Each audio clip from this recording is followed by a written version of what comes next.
que seja seu. Anoitece, amanheça eu. Oh, turminha! Primeiramente, muitíssimo boa tarde. Fala comigo bem. Ó, vamos lá então.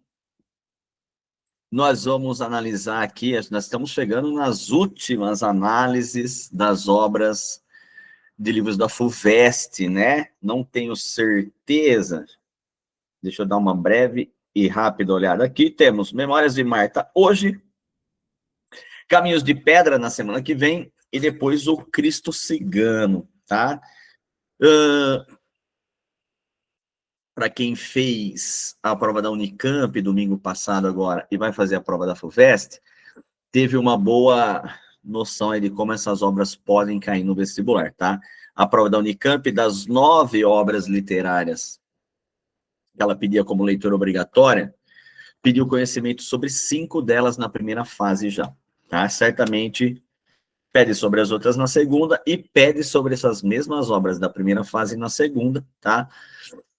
A Unicamp não fez esse ano ainda aquilo que a FUVEST adora fazer, então você, FUVESTeiro, fique atento. A Unicamp não pediu a relação entre nenhuma das obras que ela pede como leitura obrigatória, né? Então, das 9 obras, cada livro dos que caíram teve a sua questão. A FUVEST gosta de fazer relação entre as obras que ela pede, tá? E hoje a gente analisa aqui, ó, a obra Memórias de Marta, um livro que para você que vai prestar FUVEST, se você quiser ler, um livro tranquilinho, tá? Não creio que esse livro vá te causar muito problema, mas vamos prestar atenção em algumas coisas muito essenciais dessa análise, tá? Vamos começar então, ó. Primeiro, Memórias de Marta é um livro de 1888, tá? Importante você saber que 1888 é um ano agitadíssimo no Brasil, né? Agitadíssimo. 1888 marca historicamente no Brasil. Olha isso, olha o que se discutia no Brasil em 1888. A abolição da escravatura, tá? Então, o Brasil deixar talvez o país no mundo que mais recebeu escravos africanos como mão de obra escrava, tá? Então, pensa que até 1888, várias pessoas eram ricas no Brasil, poderosas, e o poder delas se media pelo tanto de escravos que elas tinham. A partir de 1888, há essa ruptura social, tá? Então, Júlia Lopes de Almeida foi uma mulher que viveu nesse período. Não foi uma mulher que teve uma ascensão, ou seja, a Júlia Lopes de Almeida teve uma vida bastante estável, tá? Foi de uma família abastada, foi aí que ela teve muito contato com as artes, tá? E até, eu acredito, como professor, que a FUVEST vai cobrar muito isso nessas obras, tá? Essas mulheres que a FUVEST traz, muitas delas foram silenciadas historicamente, cada uma pelo seu motivo. Narcisa Amália, Nízia Floresta, são 3 autoras que estão na lista da FUVEST e que são mulheres que viveram no mesmo século, o século XIX. Cada uma num período ali, tá? Acho que a Júlia Lopes de Almeida foi a que viveu durante a maior parte do século XIX, tá? E esse silenciamento da Júlia Lopes de Almeida como autora, assim como qualquer mulher que escrevesse no século XIX, tá? Ele se dá muito em particular, ou como um exemplo muito grande, o fato da criação da Academia Brasileira de Letras. Então, imagina, ó, o Brasil era um país que tinha poucos anos de independência. Então, em 1888, o Brasil tinha 66 anos como país independente, pouco mais de meio século. E nessa busca por uma força artística brasileira, científica, por esse desenvolvimento de um Brasil agora livre da colônia,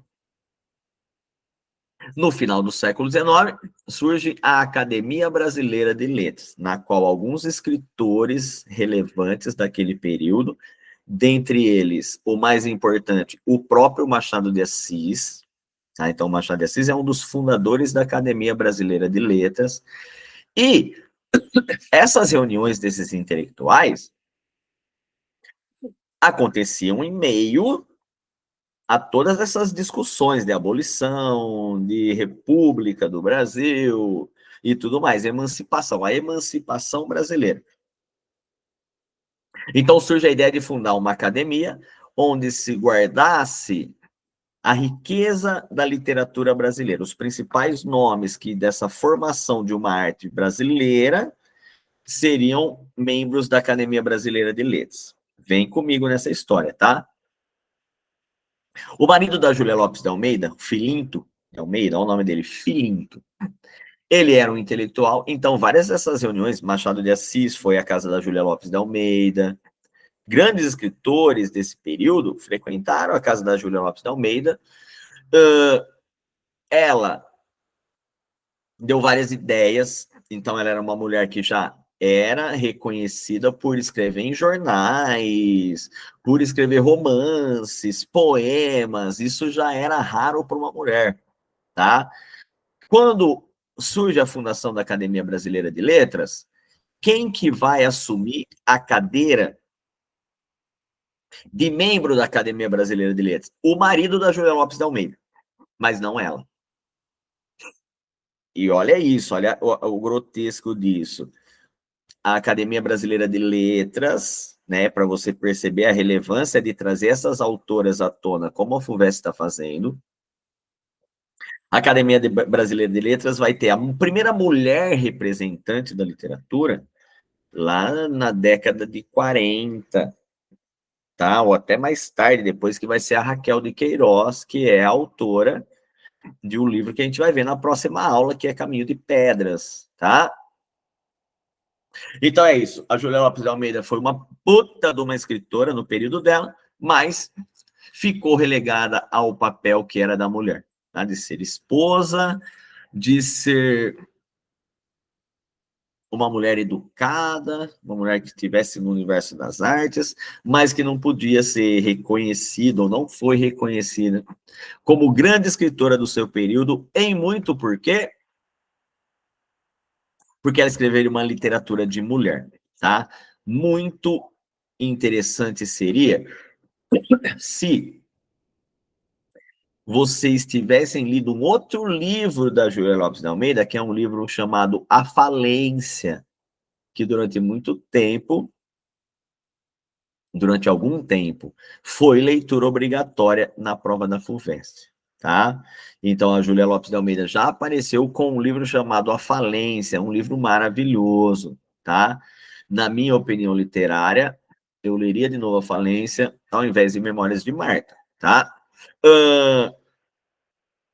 E olha isso, uma mulher escrevendo no século XIX, e que o livro A Falência conta a história de uma falência de uma família burguesa. Então, imagina, a Júlia Lopes é burguesa. As histórias que ela conta dentro da família burguesa são histórias que ou ela viveu, ou ela conhece, porque ela faz parte desse núcleo. E ela faz uma crítica ao modo de vida burguês, tá? Beleza, diferentemente de Memórias de Marta. Então vamos para Memórias de Marta. Uma coisa que a FUVEST pode pedir de vocês, e isso é básico, hein? Se você errar essa questão, a maior parte dos seus candidatos vão, ou dos seus concorrentes vão acertar, porque eles estão prestando a FUVEST, ó. Memórias de Marta foi um folhetim, foi um livro escrito de forma folhetinesca. O que significa isso? O que a gente chama hoje de série, o que o final do século XX ali chamava de novela, né, ou telenovela, né? O que é a série? A série, o autor, ele escreveu uma história inteira,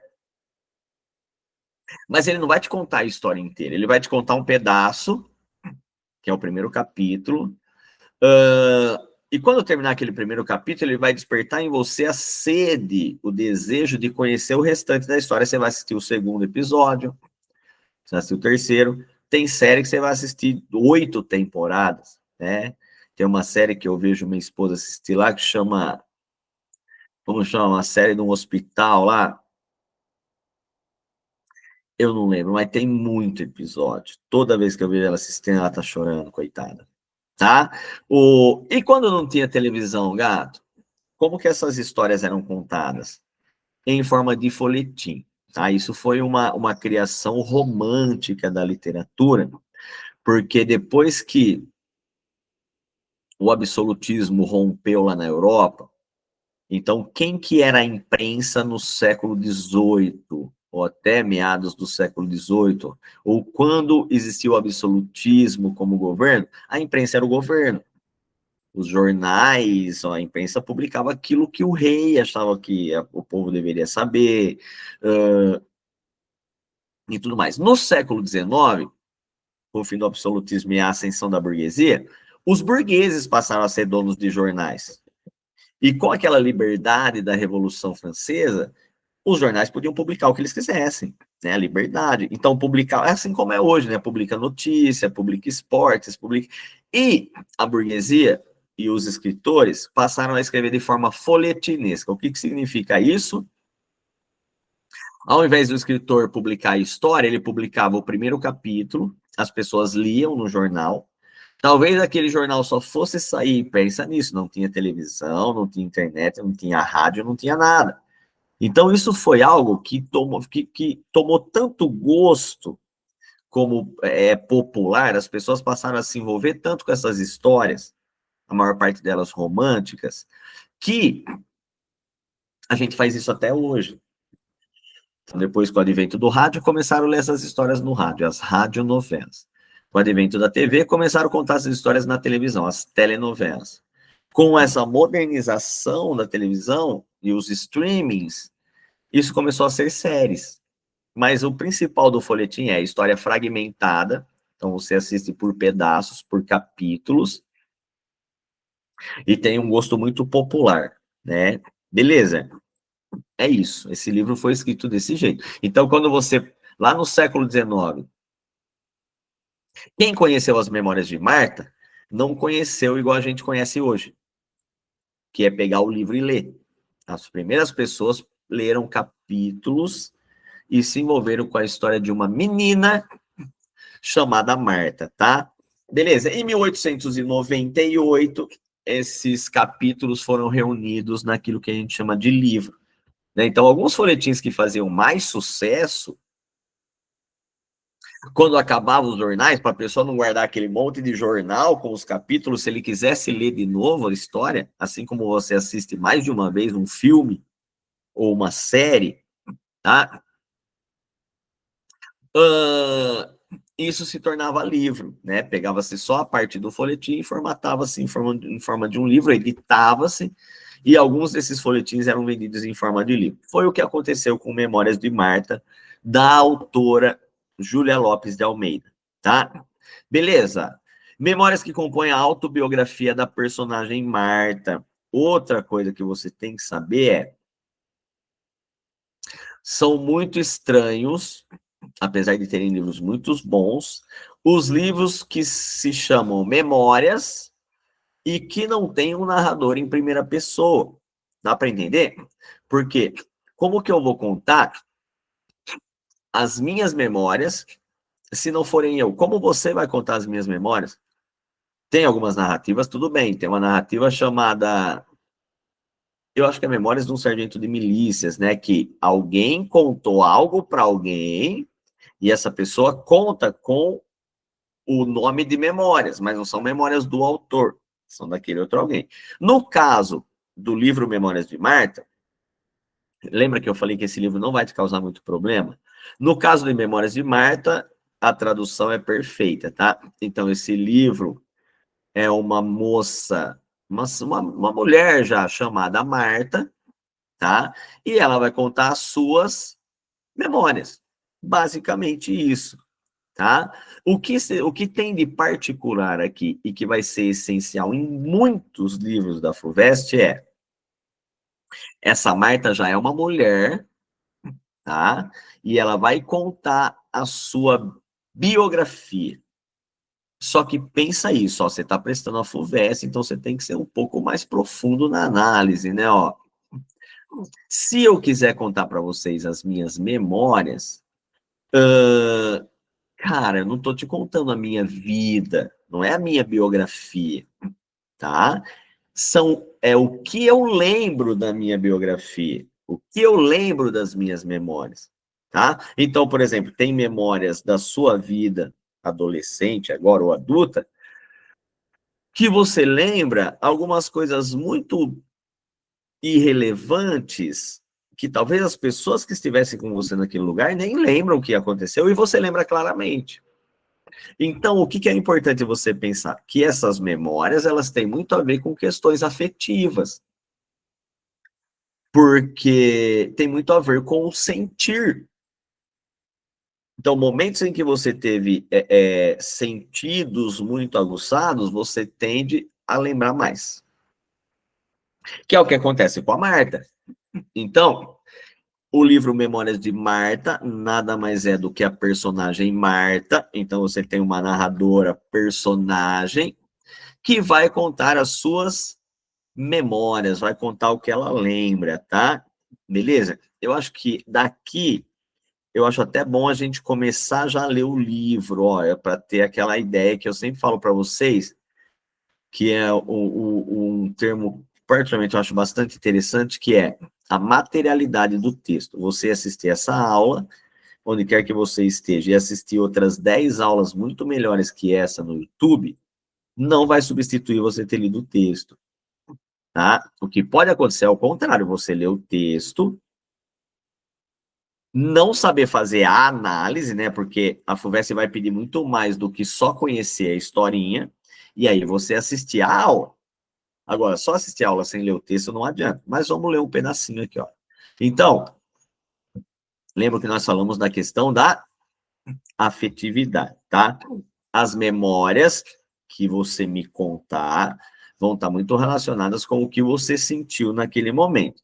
E a história em que a Marta, já velha, já mulher, já casada, vai contar sobre a vida dela, aqui tem algo romântico, tá? São sempre memórias muito relacionadas a um sofrer, tá? Então, o que a gente passa a ver aqui agora são os sofrimentos que a Marta passou desde menininha até chegar em quem ela é. Mas a Marta é uma mulher formada, tá? A Marta, no final da história, e isso vai ser muito relevante para a obra, tá? Muito próprio do século XIX. E muito próprio para você que está assistindo essa aula, ó. A educação ainda é a forma mais honesta e mais justa de você pular um trampolim na questão social. Se você nasceu e a você foi negado uma boa alimentação, uma boa educação, um lugar de lazer, a ascensão por meio da educação, ela é muito mais rápida. É o que acontece com a Marta. Olha como começa as memórias de Marta. Eu tenho uma ideia vaga da casa em que eu nasci e onde morei até os 5 anos. Um outro canto ficou desenhado em meu espírito. Quase tudo, porém, se perde num esboço confuso, né? Então, ó, ela vai lembrar da casa em que ela morava até os 5 anos de uma forma muito vaga. Porque o que ela mais vai lembrar da infância dela é um outro canto no qual ela morou. Assim, as cenas. Entre tantas coisas, tantos tipos e tantas palavras que refletiram nas minhas pupilas de criança, ou que vibraram em meus ouvidos, o que ficou? Ah, esse livro é um livro bonito para você parar agora. A literatura serve para isso, né? Ela está te fazendo uma pergunta. Pensa na sua infância agora. Se você tivesse que me responder 4 memórias que vêm da sua infância, quais são? Essas são as suas memórias. Não sei se elas foram boas, de momentos felizes, não sei se elas foram momentos de dor, mas seria você escrevendo suas memórias. Bem pouco ficou, ela responde. Olha o que ela lembra. Eu lembro-me, por exemplo, de um ângulo de quintal onde havia um banco tosco e um tanquezinho redondo que servia de bebedouro às galinhas. Era ali que eu lavava as roupas das bonecas. Você tem que pensar nessa casa. Isso é muito difícil para gente, né? A literatura torna-se difícil aqui, ó. Você tem que pensar nessa casa, nesse quintal, nesse tanque, nessa casa com galinhas. Você tem que pensar numa casa do século XIX. Era ali que eu lavava as roupas das bonecas. Eu lembro também do papel da salinha de jantar, cheio de chins e de quiosques, de um vão na janela de onde se armava o presépio pelo Natal. Os quartos, os móveis, os criados, de tudo isso eu me recordo às vezes, mas numa fugacidade tal que não me fica a sensação de saudade, mas de dúvida. Das cenas, lembra-me a da mudança. Ó, para aqui. Aqui você tem um elemento importantíssimo já no início do livro. Então, lembra que a Marta fala lá no começo que ela não lembra muito do lugar que ela morou até os 5 anos, mas ela lembra da mudança. Olha a mudança dela, como é que foi. Eu lembro de um homem zangado mandando pôr os nossos trastes na rua. E a minha mãe chorosa, aconchegando-me a si, uma vez em que entrei numa alcova onde estava um homem morto. Ah, então aqui tem um tempo, ó. Olha o que ela lembra da mudança. Então, um homem zangado, bravo, mandando colocar todas as coisas dela na rua e a mãe dela chorando. Percebe como foi a mudança dela? Ela foi despejada de casa com a família, né? Só que ela era uma criança. Imagina, depois de adulto, você saber, pô, quando eu fui criança, eu fui despejado de casa. Então, percebe, a Marta, ela vai ter aquilo no romantismo que a gente vai chamar de happy end, ela vai ter um final feliz, já vai ter até um certo tom de realismo ali, que a gente vai perceber, tá? Daí ela lembra o quê? Isso é importante também, guarda aí. Outra coisa que a Marta lembra, além do despejo, foi o motivo do despejo. Qual que foi o motivo do despejo? O pai dela, que era o provedor da casa, morreu. Olha o que ela lembra da morte do pai. Uma vez em que eu entrei numa alcova, alcova é um quarto, tá? Onde estava um homem morto, muito magro, lívido, estirado sobre a cama, com um hábito escuro de cordões brancos, as mãos entrelaçadas e o queixo amarrado com um lenço. Era meu pai. Tive medo. A minha mãe obrigou-me a beijá-lo. O frio e o cheiro do cadáver deram-me náuseas. Eu quis sair. Ela prendeu-me nos seus braços nervosos. Eu supus então que ela me quisesse fechar com o defunto no mesmo caixão que ali já estava escancarado e fugi num arranco para o quintal. Nunca a luz me pareceu tão forte, nem o ar nem o ar livre tão bom.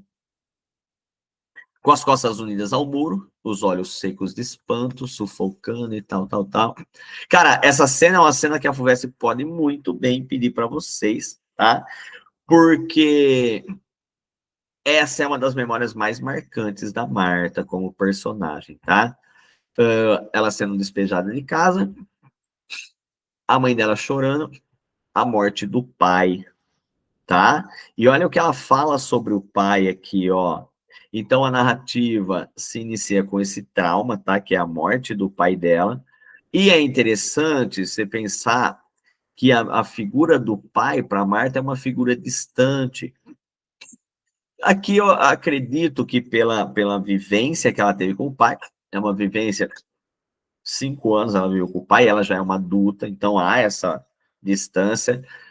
E ela não vai lembrar dessa. Nossa, tem uma cigarra braba aqui agora, hein?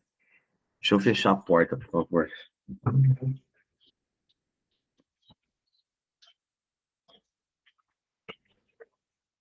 Mesmo assim, ela vai atrapalhar.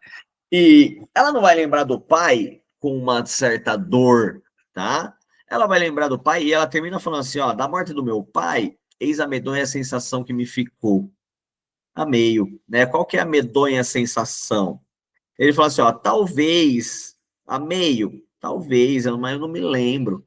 A convivência era pouco ou nenhuma. E é interessante por causa disso, né? Por que a convivência dela com o pai era pouca ou nenhuma? Primeiro porque nós estamos no século XIX. Eu ia falar que era porque a gente estava no século XIX. Não, pô, pleno século XX ou XXI, isso ainda acontece, né?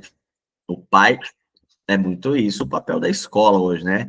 O pai e a mãe relegar a convivência com o filho no pouco momento que ele tem para descansar do trabalho, e ele tem um filho, e ele vai relegar talvez aquilo para a escola, ele vai relegar aquilo para uma funcionária, ele vai relegar aquilo para o videogame, para o celular, tá?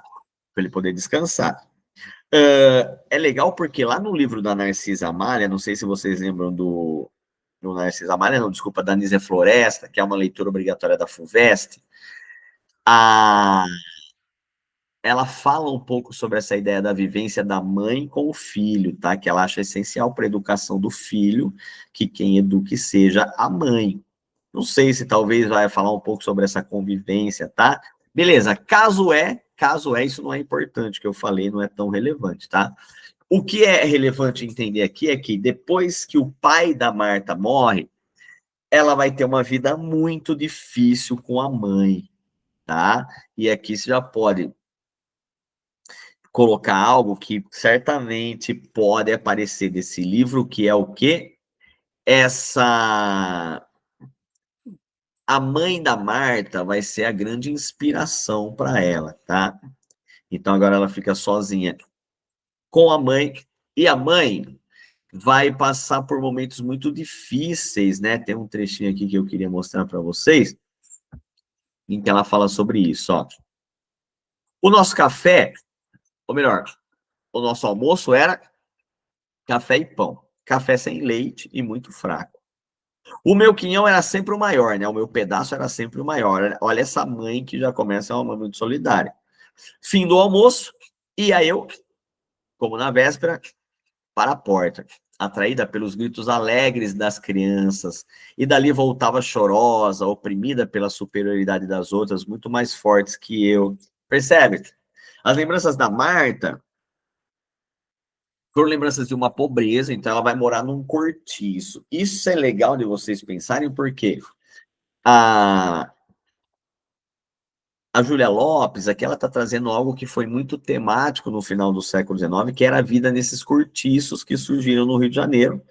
Tem uma obra muito famosa da literatura brasileira chamada O Cortiço, tá? De um escritor chamado Aloysio Azevedo, que conta muito bem essa vida nessas periferias do século XIX, principalmente no Rio de Janeiro. Então é bom você pensar, apesar do espaço Rio de Janeiro aqui não aparecer tanto, mas essa história se passa no Rio de Janeiro, tá? Que era onde era a corte. E essa corte, principalmente no final do século XIX, com as questões da abolição e tudo mais, começou a criar esse efeito colateral que são as favelas, né? O cortiço, como diz os racionais, o efeito colateral que o seu sistema fez, né?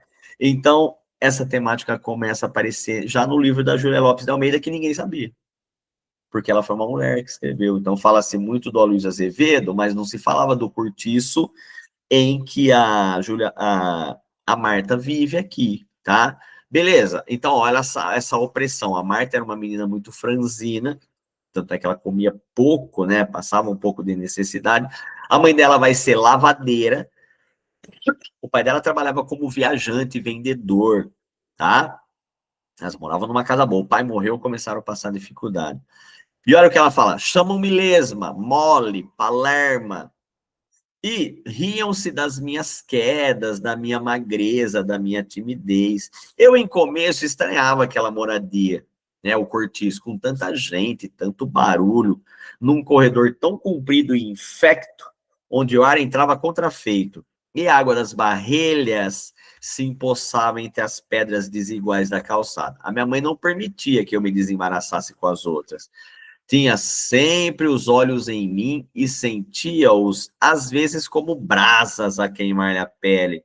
Se eu me desviava um pouco, ela já gritava: Marta, vem cá! E eu voltava submissa. Então, percebe? Essa mãe é uma mãe muito protetora. tá? Beleza, então lembre-se disso, lembre-se que a Marta perde o pai, lembre-se que a Marta vai ter uma infância muito pobre nesse cortiço, e lembre-se que essas são as memórias, ou seja, há uma certa afetividade, ou é algo que afetou os sentidos dela, ela se sentia triste, ela se sentia oprimida, vai ter um dia, como a mãe dela, esse momento é marcado no livro também, eu queria até achá-lo aqui, ó, enquanto eu vou tentando procurar, deixa eu ver se eu acho a palavra que eu queria. Não. Tem um dia, porque a mãe dela, quando muda para o cortiço, ela vai lavar roupa na casa das pessoas e não tem com quem deixar a Marta. Um dia, e ela começa a deixar a Marta com uma vizinha, que, se eu não me engano, a Marta chama ela de Saloia, alguma coisa assim, né? Que é uma gordona, chata, uma senhora chata pra caralho. E essa senhora tem algumas filhas, tem uma filha, tá? E a menina pega para comer e a Marta tá ali, tá? E a mãe saiu. Deixa eu ver se eu acho aqui, ó. Na vez participei a Caroline e as irmãs que ia pro colégio, meu vestido. Não, depois eu vou chegar nessa parte que ela é importante também, tá? Beleza. E ela vai até a casa dessa menina, e a menina, quando tá comendo, ela oferece um pedaço de carne para Marta, tá? E a Marta vai querer comer, é lógico, tá? Essa aqui, não é, ó. Esqueci o nome da gata, ó. Não, a Matilde é outra. Bom, eu vou lembrando aqui, ó. Tá, eu vou lembrando. E os nomes também aqui não vão importar muito. O importante é você saber que essa senhora, quando ela volta e a mãe percebe que a filha tinha dado um pedaço de carne para Marta, cara, a mãe vai dar. Aqui é quase que algo naturalista, tá? Porque a mãe vai bater tanto nessa menina e a Marta ali. E a Marta vai se sentir extremamente humilhada com aquilo, tá? Então percebe, as memórias da Marta envolvem uma infância triste de uma menina que sofreu bullying, que foi muito pobre, mas sempre, e isso abraçada sempre com a mãe, vai fazer o quê? Vai entrar na escola. Deixa eu passar aqui, ó, a morte do pai obriga a Marta e a mãe a se mudarem para um cortiço. A mãe passa a trabalhar engomando roupa para terceiros, construção de personagens femininas independentes de homens no sustento da família, né? Então é só a Marta e a mãe dela. A mãe da Marta. Só que aqui eu tenho meio que uma. Presta atenção, ó. Isso é muito do século XIX e a FUVEST vai cobrar isso de você em vários livros, essa contradição. Então, as personagens femininas aqui, a mãe da Marta nunca vai casar, né? Então, a mãe da Marta vai viver uma vida independente, mesmo que difícil, mas ela é independente, ela não depende de homem.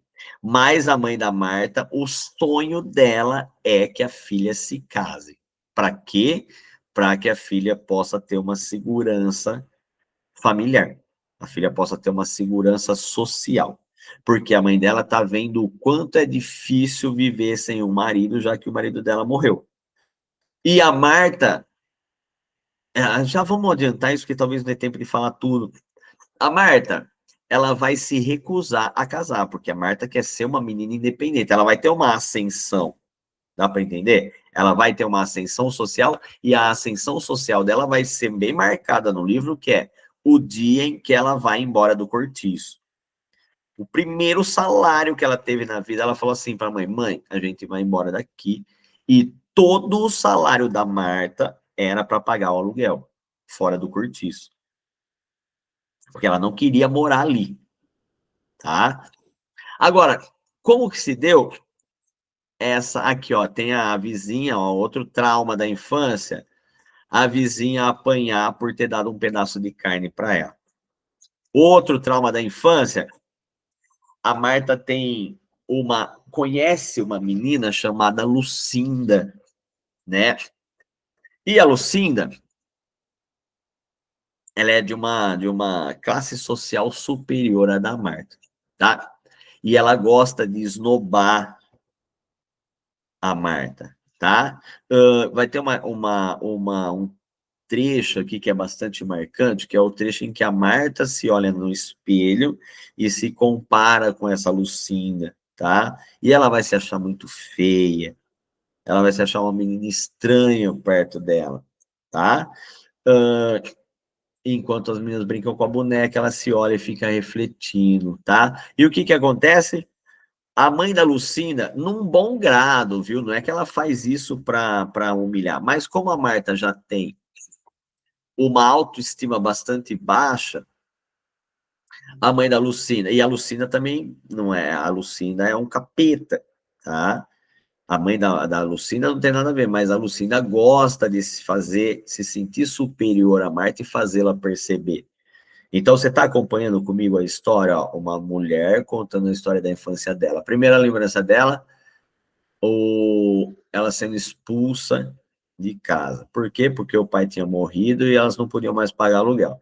A mãe trabalhando, vivendo uma vida difícil, ela num lugar bastante periférico com meninas que humilhavam ela. Até aí você entendeu? Um dia a Marta ganhou um vestido da mãe da Lucinda, tá?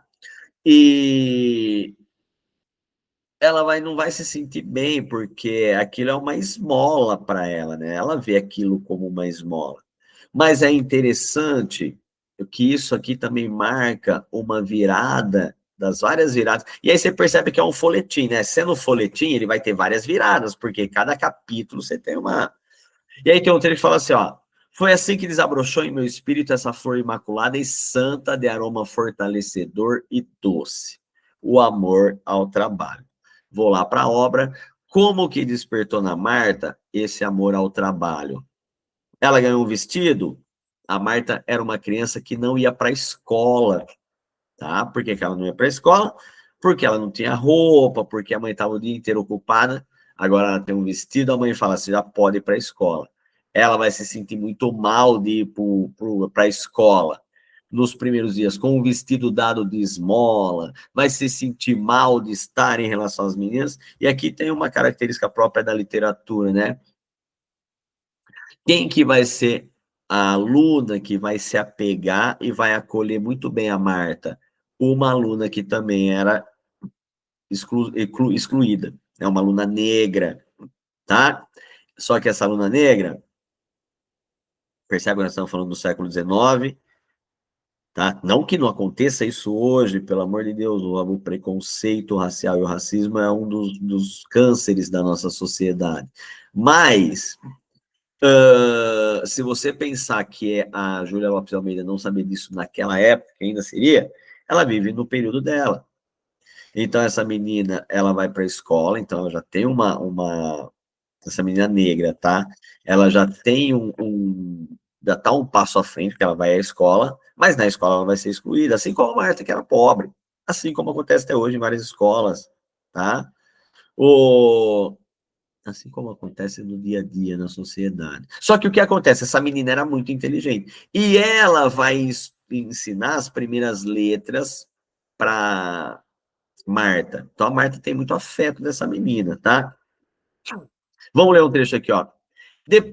Dias depois, eu entrei para a escola pública da minha freguesia, né, ali do bairro dela. Na véspera da entrada, participei a Carolina e as irmãs que eu ia para o colégio. E no dia seguinte, logo de manhã, foram para a porta, ver-me com o meu vestido encarnado a caminho da aula. Meu vestido encarnado. Então não me pesava, ele nem me queimava o corpo como dias antes. Ao contrário, fazia-me orgulhosa, superior. Olhei altivamente para minhas companheiras de miséria, sorrindo-me, como sorrira a Lucinda quando ao meu lado, em frente ao espelho. As primeiras horas foram amargas na classe. Eu cheguei a chorar, sentia-me triste. No meio de tanta gente, experimentava uma sensação dolorosa de isolamento e de saudade. Acostumei-me por fim e depois de um mês aquilo até me divertia. Dediquei-me principalmente a uma menina mulata, que, mais adiantada do que eu, tinha a paciência de ensinar-me as lições. Ficava ao meu lado, era feia, escura, marcada de bexigas, com os olhos pequeninos e amortecidos, o cabelo muito encaracolado e curto. Chamava-se Matilde. Teria 12 anos e estava via 3 na escola. Era pouco inteligente, não passava do segundo livro de leitura, por mais esforços que a professora fizesse, tá? Então, percebe? Essa Matilde ela é excluída, ó. Ela é feia, ela é escura, ela é marcada de bexigas, né? E aqui são feridas na pele. Ela tem os olhos pequeninos, ela tem o cabelo muito encaracolado e curto. No século XIX, esse era um estereótipo de descenso social, de exclusão social.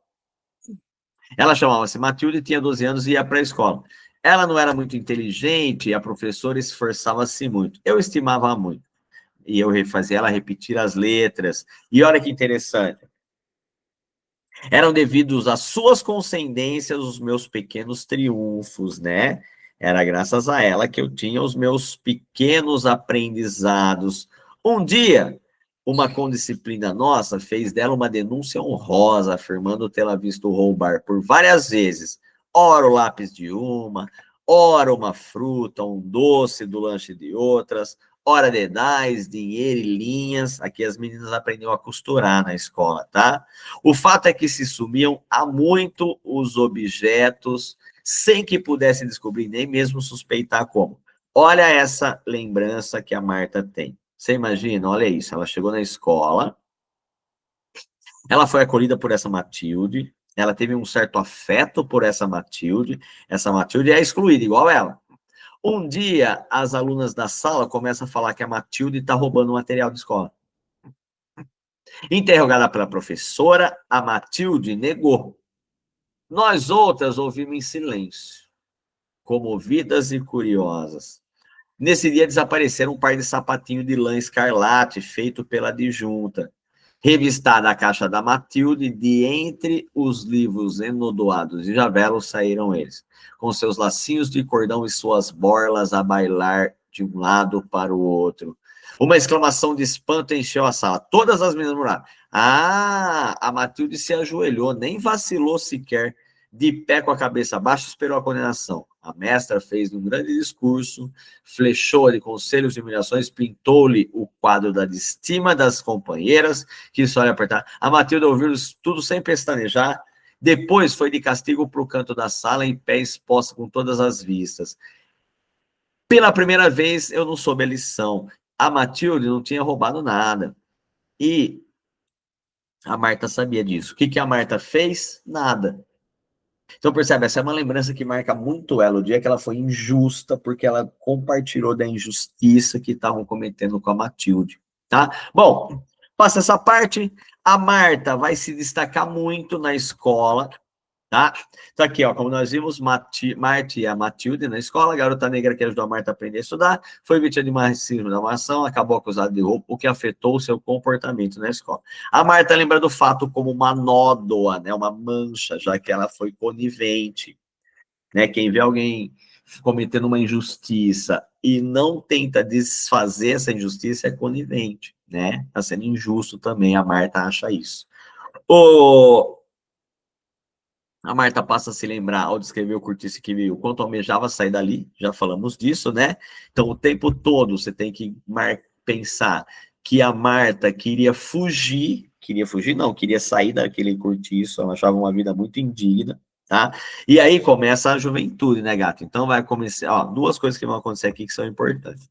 Primeiro, a Marta começa a se destacar muito na escola e começa a despertar a atenção da professora. Então, a professora, isso é muito, né, do professor, criar um laço afetivo com um certo aluno, com certos alunos, e vai ser isso que vai acontecer com a Marta. Ela vai destacar um laço afetivo de uma professora, só que a professora tem um status social, né? No século XIX, ela é uma professora, tem um certo status social. Isso vai ser muito bom para a Marta, porque a professora passa a utilizar os serviços da Marta como uma ajudante. Manja aquele aluno que está sempre ajudando o professor? Ó, faz tal coisa, faz tal coisa. E a professora percebe na Marta um certo talento para quê? Para ser professora, tá? Deixa eu continuar aqui, ó. Destaque ao ineditismo de Júlia Lopes de Almeida, já que o curtiço do Aloysio Azevedo foi publicado somente 2 anos depois, já falamos disso, tá? Então, a Júlia Lopes de Almeida pode ser considerada uma das primeiras mulheres a abordar essa temática ou esse espaço dos cortiços, tá? Mas se dá muito mais valor ao Aloysio Azevedo. E a Marta começa a despertar nela uma admiração pela professora e ela vai querer se tornar professora, tá? Eu não queria ser mestra para não morar num cortiço mal aluraiado, infecto, úmido, nessa terra onde há tantas flores, tanta luz e tantas alegrias, né? Alegrias, olha que interessante, olha que descrição bonita, né? Ó, tem até uma intertextualidade com o texto do Cartola que caiu na Unicamp domingo. O morro, a favela, as dificuldades e como as pessoas são felizes nesses lugares em alguns momentos. Né? Então, ó, esse lugar era um cortiço mal aluraiado, mal iluminado, infecto, ou seja, sujo, úmido, nessa terra onde há tantas flores, tanta luz e tantas alegrias. Meio paradoxal, né? Beleza. Aí a Marta se apaixona, mas está insegura consigo mesmo e se encontra frequentemente doente. O que que acontece aqui? A Marta começa a chegar na adolescência e começa a olhar para os meninos de maneira diferente. Aqui vai ter um episódio bem marcante em relação ao cortiço, que é um dia ela está vindo embora com a professora e um cara olha muito para elas, muito, fica olhando, um cara bonito, interessante. E a Marta nunca não estava acostumada a ser olhada, né? Ela não era nada uma beldade para ser quista, olhada pelos homens. A Marta vai ficar meio gelada, será que ele está olhando para mim? O que ele quer tal? E aí elas, quando ela está indo embora com a professora vai conversar com o cara.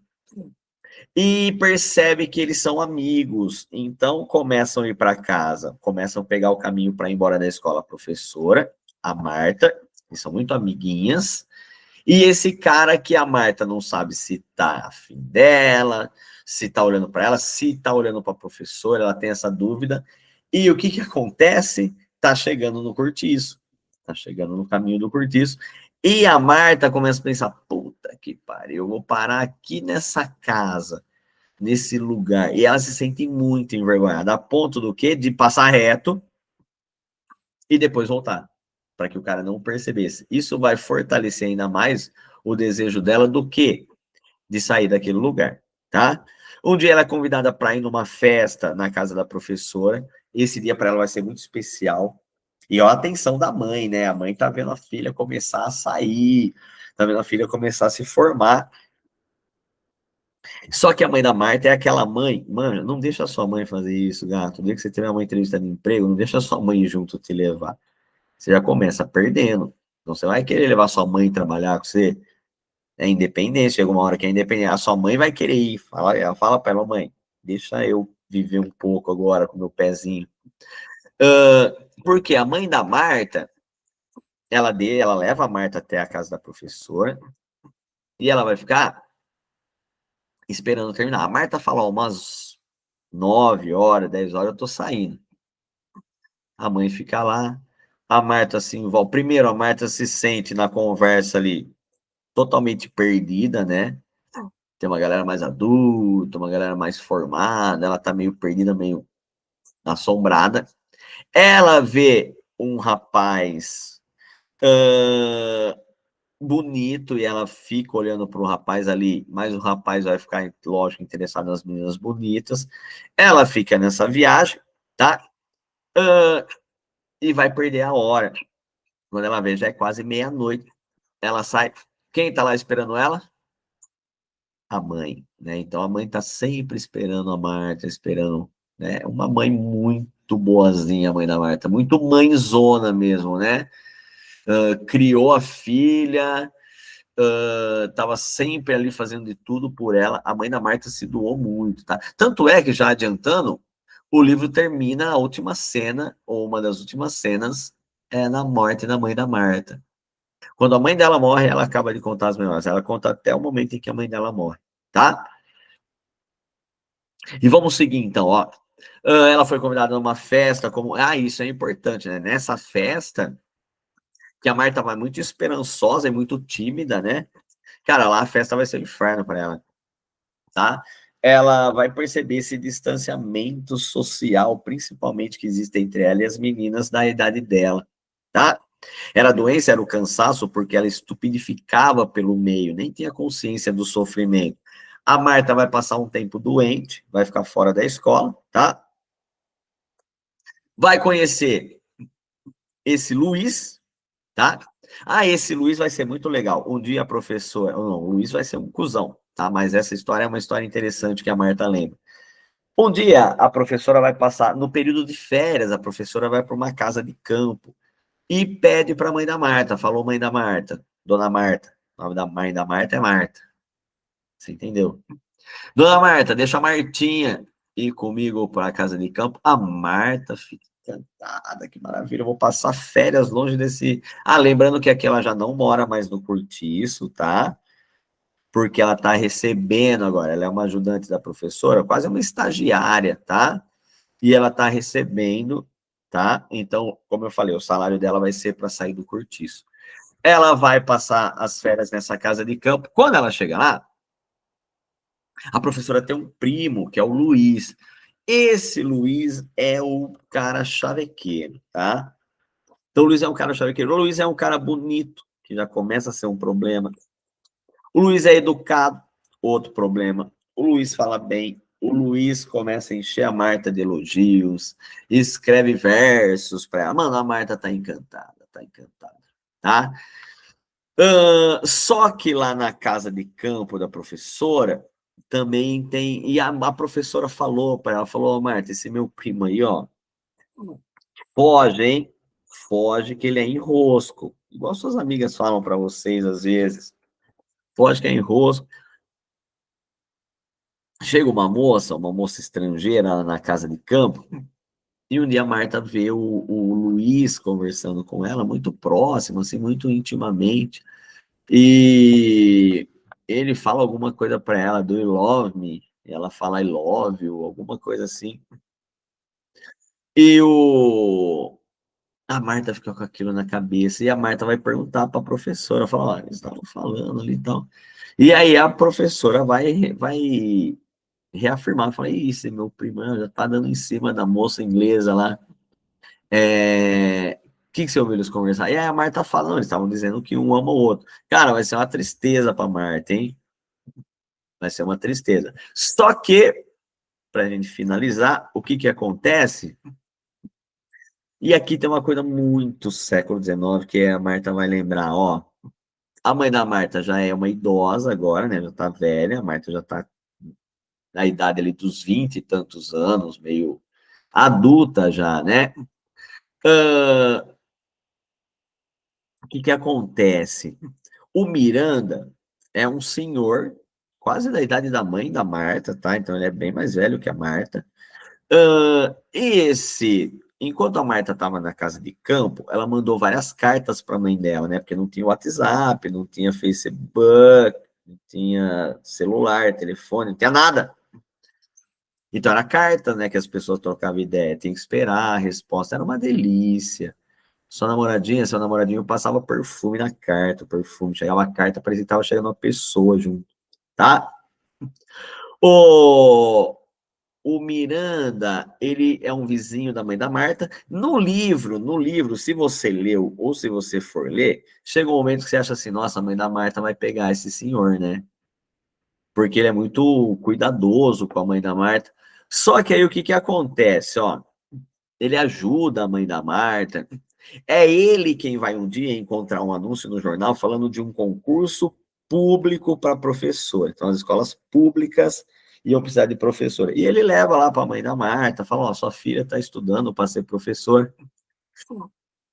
E ele lê as cartas que a Marta manda para a mãe dela, olha que loucura. E vai achando essa menina maravilhosa. Então ele está apaixonado pela mãe, pela Marta, filha, pelas cartas que ele leu. E ele vai falar para a mãe dela, nossa, eu gostaria muito de casar com a sua filha. A mãe da Marta já tá velhinha, e lembra o que eu falei? Ela sofreu muito depois que o marido morreu. E a Marta agora é uma professora, tá? Ela vai passar no concurso, vai se tornar professora, E a mãe dela vai falar para ela, ó, eu tô, né, no final da vida, eu queria que você casasse. E a Marta decide que não vai casar. E a mãe dela vai falar para ela, eu queria que você casasse com o Miranda, o nosso vizinho aí, ele já é bem mais velho, tá? E a Marta, ela só vai aceitar por quê? Para fazer a vontade da mãe, que agora tá doente, tá? Então a Marta vai ser típico uma heroína meio romântica, sabe?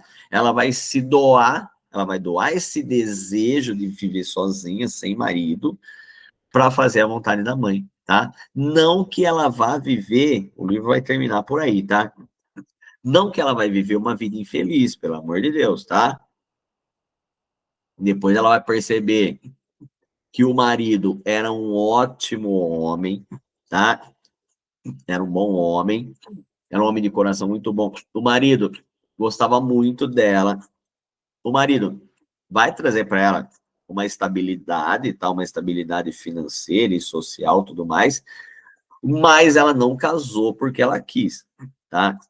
Ela casou para realizar um desejo da mãe, tá? O... E o livro termina. Deixa eu achar aqui um finalzinho, ó. Eu queria achar a cena que a mãe dela morre. Deixa eu ir no último capítulo aqui. Bom, eu vou no final do livro mesmo, só pra gente pegar esse finalzinho, ó. Mas antes eu quero voltar ali e terminar aquelas informações que a gente tá vendo aí, ó. Beleza. Deixa eu voltar para cá. Ó, análise da personagem, então, a construção de Marta. A Marta é uma personagem que olha para o passado com maturidade. É uma resposta às convenções românticas, tá? Então, percebe? Ela tá adulta contando as memórias delas do passado. Foi isso que causou nela essa maturidade. O surgimento do realismo não se dá da noite para o dia, né? A Júlia Lopes de Almeida faz parte da construção daquilo que depois vai ser uma literatura realista, né? Então ela já traz a ideia dessa crítica à vida dos cortiços. Ela está com um pé no romantismo e um pé no realismo, tá? A Marta passa por muitas dificuldades, mas apesar delas, consegue se casar e sair do cortiço. O papel do magistério na emancipação feminina na sociedade brasileira. Ó, turminha, o que eu mais quero chamar a atenção é aqui, ó. Vocês tiveram aula com aquela maravilhosa da Thalita sobre um livro chamado Opúsculo Humanitário, no qual uma estudiosa chamada Nízia Floresta escreveu vários livros falando sobre a educação da mulher no século XIX na sociedade brasileira. A Marta, personagem desse livro, Educação da Mulher, ainda que no papel de magistério, tá? Ainda no papel de ser uma professora, então as mulheres no século XIX, elas eram educadas para quê? Para serem boas esposas, para serem costurar bem, saber música, poesia, cantar, ou para serem professoras, cuidar de criança, tá?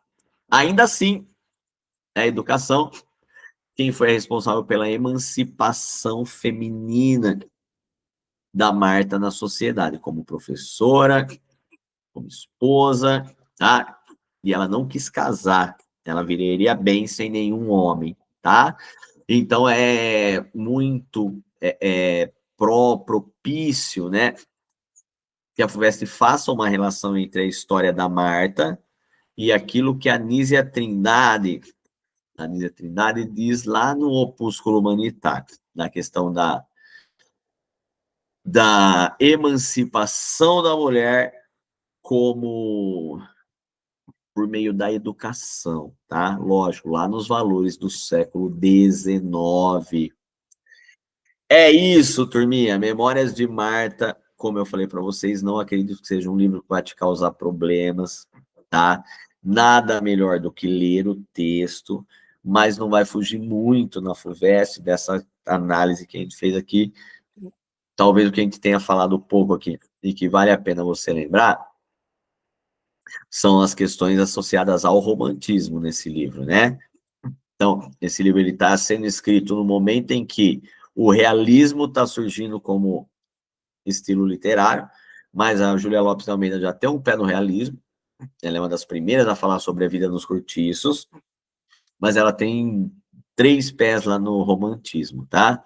A Marta, a menininha que sofre, depois tem uma ascensão social. A questão do casamento aqui não é muito romântica também, percebe? Tá? Mas ela é uma menininha apaixonada, o patinho feio, tá? O casamento aqui também já é algo realista, tá? Ela não se casa por amor, como no realismo, ela casa para fazer uma convenção social, que é a felicidade da mãe dela, que tanto fez por ela a vida inteira. Quase que uma gratidão pela mãe. Não vive uma vida triste no casamento depois, tá? Vive uma vida comum de um casal comum. É isso, turminha. Muito obrigado. Alguma pergunta, Bárbara, se tiver, ou se vocês tiverem perguntas aí, façam depois na aula ou quando me encontrarem pela escola, tá? Tentem ler o livro, tá acabando, turminha. Forcinha de cocô não vai desistir agora, tá? Beleza, na semana que vem vamos conhecer a história do Luiz, um sindicalista lá da época da ditadura do Getúlio Vargas, no livro Caminhos de Pedra. Beleza, e depois o maravilhoso Cristo Cigano, tá?